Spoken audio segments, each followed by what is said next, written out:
ನಮಸ್ತೆ ಸ್ನೇಹಿತರೆ, KLN trending ಅಪ್ಡೇಟ್ಸ್ಗೆ ಸ್ವಾಗತ ಸುಸ್ವಾಗತ.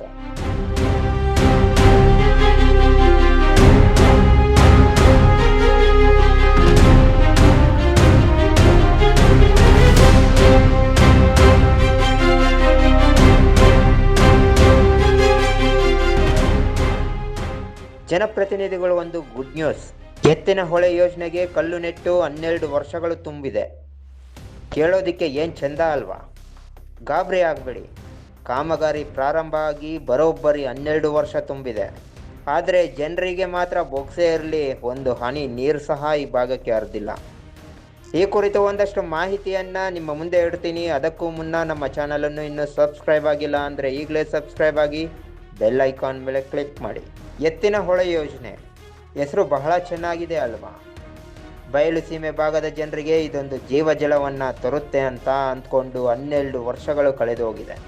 ಎತ್ತಿನ ಹೊಳೆ ನೀರನ್ನು ಬಯಲು ಸೀಮೆ ಜಿಲ್ಲೆಗಳಾದ ಕೋಲಾರ ಹಾಗೂ ಚಿಕ್ಕಬಳ್ಳಾಪುರಕ್ಕೆ ಹರಿಸ್ತೀವಿ ಅಂತ ದಾಖಲೆ ವೀರರಾದ ಅಂದಿನ CM ಸಿದ್ದರಾಮಯ್ಯನವರೇ ಚಿಕ್ಕಬಳ್ಳಾಪುರದಲ್ಲಿ ಶಂಕುಸ್ಥಾಪನೆ ನೆರವೇರಿಸಿದ್ರು. ಇದು ಒಂದು ಐತಿಹಾಸಿಕ ಸಭೆ ಅಂತ ಹೇಳಿ ನಾನು ಭಾವಿಸ್ಕೊಂಡಿದ್ದೇನೆ. ಕಾರಣ ಯಾಕಪ್ಪ ಅಂತಂದ್ರೆ, ಕೋಲಾರ, ಚಿಕ್ಕಬಳ್ಳಾಪುರ, ರಾಮನಗರ, ಬೆಂಗಳೂರು ಜಿಲ್ಲೆಗಳು ಈ ಎಲ್ಲ ಜಿಲ್ಲೆಗಳಿಗೆ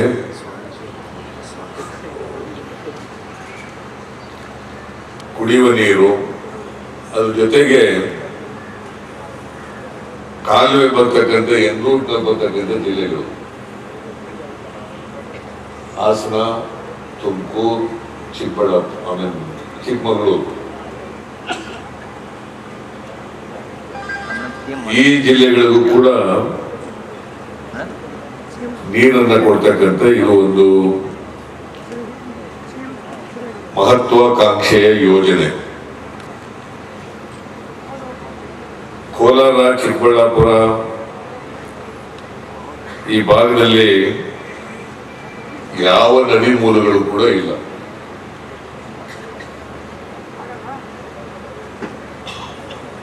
ಹಾಗಾಗಿ ಕುಡಿಯುವ ನೀರಿನ ಸಮಸ್ಯೆ ಬಹಳ ದೊಡ್ಡ ಸಮಸ್ಯೆ ಆಗಿದೆ ಈ ಭಾಗದಲ್ಲಿ. ಆದರೆ ದಶಕಗಳ ಕಾಲ ಶಾಶ್ವತ ನೀರಾವರಿ ಯೋಜನೆಗಾಗಿ ಹೋರಾಟ ನಡೆಸುತ್ತಿದ್ದ ಹೋರಾಟಗಾರರು ಮಾತ್ರ ಈ ಯೋಜನೆಯಿಂದ ನೀರು ತರಲು ಆಗೋದಿಲ್ಲ, ಇದು ವ್ಯರ್ಥ ಪ್ರಯತ್ನ ಆಗುತ್ತೆ ಅಂತ ಧ್ವನಿ ಎತ್ತಿ ಪ್ರತಿಭಟನೆ ನಡೆಸಿದ್ರು. ಆಗ ಸರ್ಕಾರ ಸುಮಾರು 500 ಜನರನ್ನ ಬಂಧಿಸಿತ್ತು. ಅಂದಿನ ಕಾಂಗ್ರೆಸ್ ಸರ್ಕಾರದಲ್ಲಿ ಈ ಯೋಜನೆ ಸಂಪೂರ್ಣ ಆಗಲಿಲ್ಲ. BJP ಬಂತು, ಆವಾಗಲೂ ಸಹ ಆಗಲಿಲ್ಲ. ಮತ್ತೆ ಬಿಟ್ಟಿ ಭಾಗ್ಯಗಳ ಹೆಸರಲ್ಲಿ CM ಆಗಿ ದಾಖಲೆಗಳನ್ನು ಬರೆದ ಸಿದ್ದರಾಮಯ್ಯನವರ ಕಾಂಗ್ರೆಸ್ ಸರ್ಕಾರ ಬಂತು, ಈಗಲೂ ಸಹ ಬಂದಿಲ್ಲ. ಬಜೆಟ್ ಮಾತ್ರ 8,000 ಕೋಟಿಯಿಂದ 23,000 ಕೋಟಿ ರೂಪಾಯಿಗಳನ್ನು ದಾಟಿದೆ.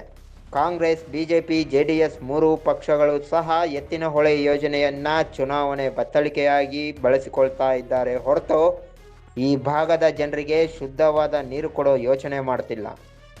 ಇಲ್ಲ, ಇದರ ಬದಲಿಗೆ ಪರ್ಯಾಯ ವ್ಯವಸ್ಥೆಯನ್ನು ಸಹ ಮಾಡ್ತಿಲ್ಲ. ಜನಪ್ರತಿನಿಧಿಗಳು ಮಾತ್ರ ಮಕ್ಕಳಿಗೆ ಹೇಳೋ ಹಾಗೆ ಇದೋ ಈಗ ಬಂತು, ಅದೋ ಆಗ ಬಂತು ಅಂತ ಇದೀಗ ಕೊನೆಗೆ 2027ಕ್ಕೆ ಬಂದೇ ಬರುತ್ತೆ ಅಂತ ಘಂಟಾಘೋಷವಾಗಿ ಹೇಳ್ತಿದ್ದ.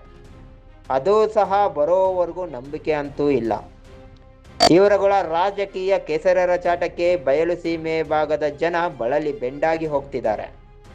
ಇನ್ನು ಅಂತರ್ಜಲ ಮಟ್ಟ ಹೆಚ್ಚಿಸೋಕೆ ಅಂತ ಬೆಂಗಳೂರಿನ ಸುತ್ತಮುತ್ತಲಿನ ತ್ಯಾಜ್ಯ ನೀರನ್ನು HN ವ್ಯಾಲಿ ಹೆಸರಲ್ಲಿ 2 ಹಂತಗಳಲ್ಲಿ ಸಂಸ್ಕರಿಸಿ ಈ ಭಾಗದ ಕೆರೆಗಳಿಗೆ ಹರಿಸಿದ್ದಾರೆ. ಆ ನೀರಿನಿಂದ ಅಂತರ್ಜಲ ವೃದ್ಧಿಯಾಗೋದು ಇರಲಿ, ಭೂಮಿಗೆ ಸೇರಿ ಬೆಳೆಯೋ ಬೆಳೆಗಳಲ್ಲೂ ಸಹ ವಿಷಕಾರಿ ಅಂಶಗಳು ಕಂಡುಬರ್ತಿವೆ.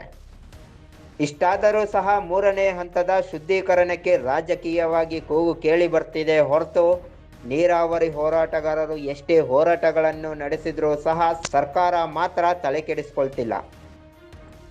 ಒಟ್ಟಲ್ಲಿ ಬಯಲು ಸೀಮೆ ಜನ ಚುನಾವಣೆ ಬತ್ತಳಿಕೆ ಆಗ್ತಿದ್ದಾರೆ ಹೊರತು ಅವರ ಶಾಶ್ವತ ನೀರಾವರಿ ಕನಸು ಕನಸಾಗಿಯೇ ಉಳಿದಿದೆ.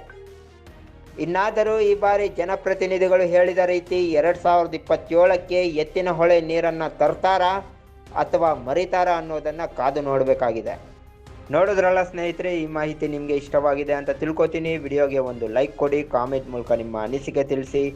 ಮತ್ತೊಂದು ಇಂಟ್ರೆಸ್ಟಿಂಗ್ ಮಾಹಿತಿಯೊಂದಿಗೆ ನಿಮ್ಮ ಮುಂದೆ ಬರ್ತೀನಿ. ಜೈ ಹಿಂದ್, ಜೈ ಕರ್ನಾಟಕ ಮಾತೆ.